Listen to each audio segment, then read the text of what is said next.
Hello everyone, welcome back to my channel. This is Rosh from the Poor Millennial Mom, and this channel is all about cash stuffing, budgeting, and debt repayment.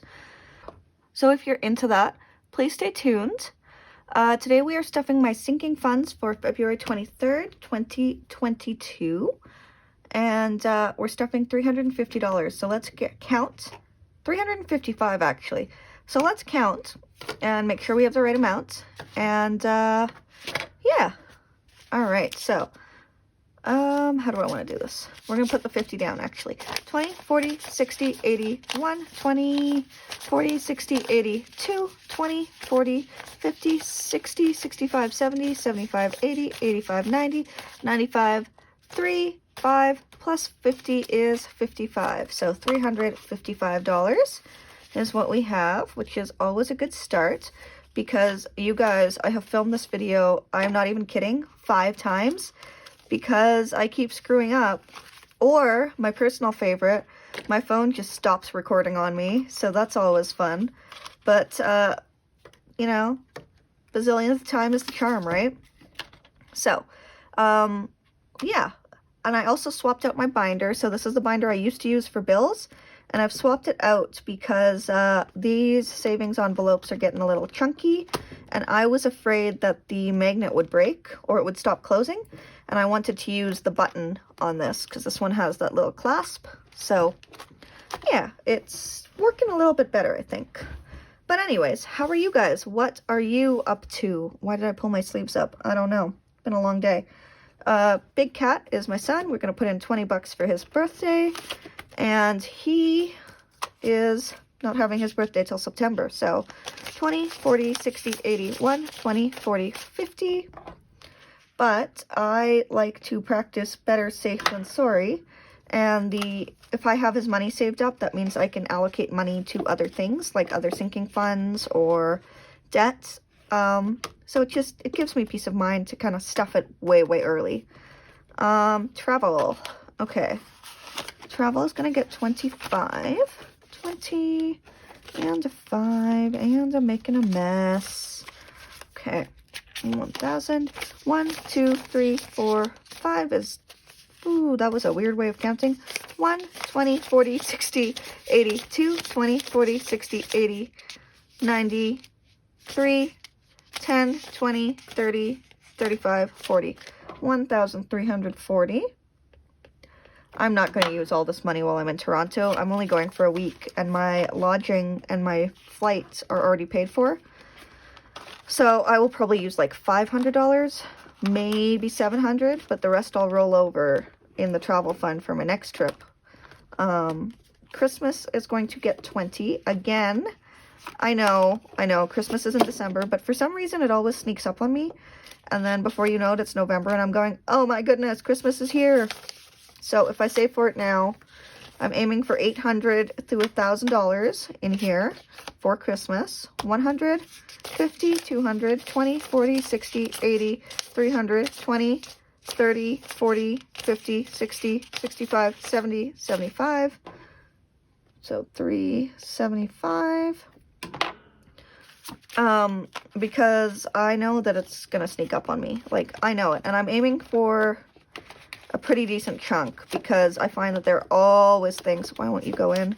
There are always things you forget about when it comes to Christmas. Health and dental is going to get another $20.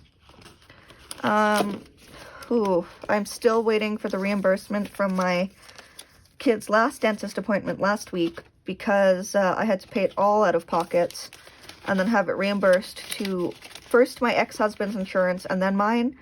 And so I don't know how long that's going to take, but I paid it on my credit card and then I immediately repaid it out of savings. But I would like to have that big chunk of money back. That would be really nice. So fingers crossed that by the next time I do my sinking funds, I have been reimbursed for at least part of that. But who knows? Car is going to get 50. Oh, there's so much money in there. Okay. Car is going to get 50. And let's see here. 1, 50, 2, 20, 40, 60, 80, 3, 10, 20, 30, 40, 45, 50, 55, 60, 65, 70, 75, 80, 85, 90, 95, 400. Do you guys remember the days when you could buy a car for $400? I think those days are long gone. Long, long gone. I feel like the $1,000 I was planning on saving is not going to be enough, so we will see. $5 challenge. I pulled a 5 out of my wallet earlier, so we're going to do that. And let's see.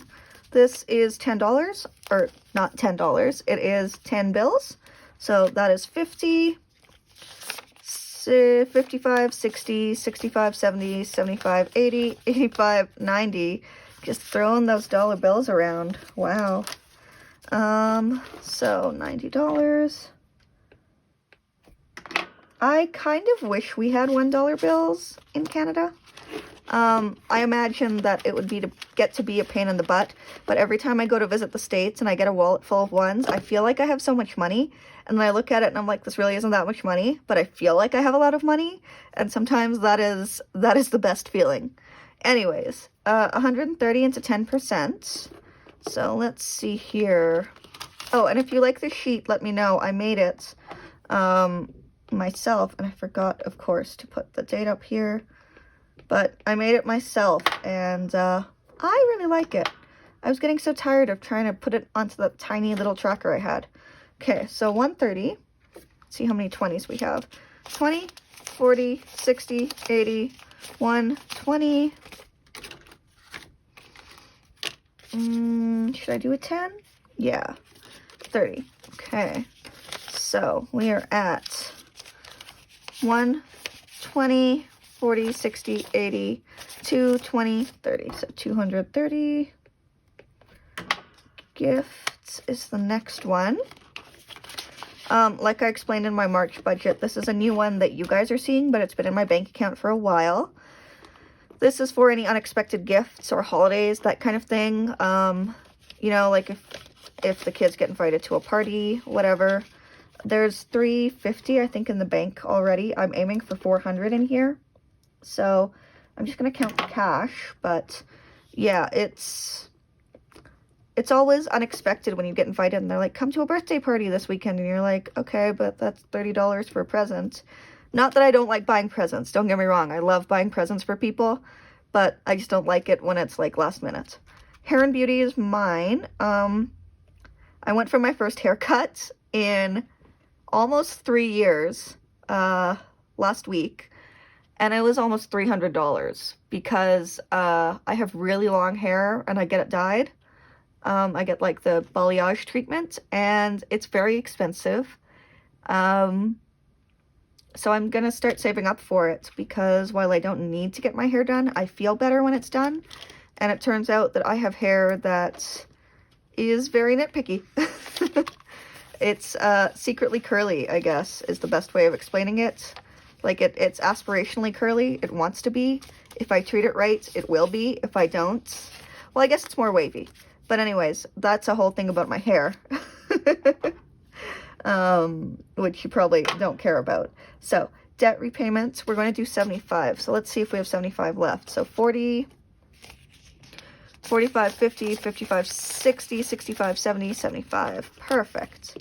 All right, so let's just organize these and count it again. 50, 150, 220, 40, 45, 50, 55, 60, 65, 70, 75, 80. So, what did I say? 280? That sounds right. Oh, that is kind of an ugly 8. Let's try again.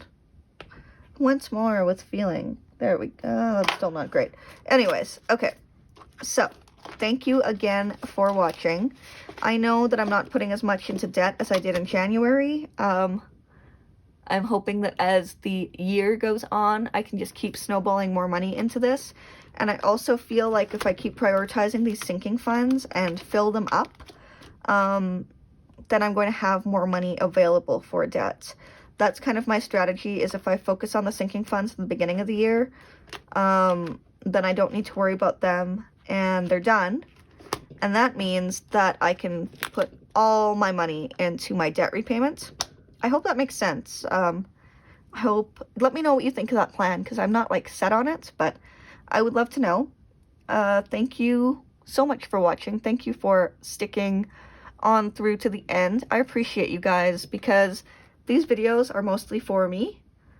They are my accountability. I can look back at them and watch how far I've come over a month or a year, or, you know, a couple of years, I guess, as I keep making these videos.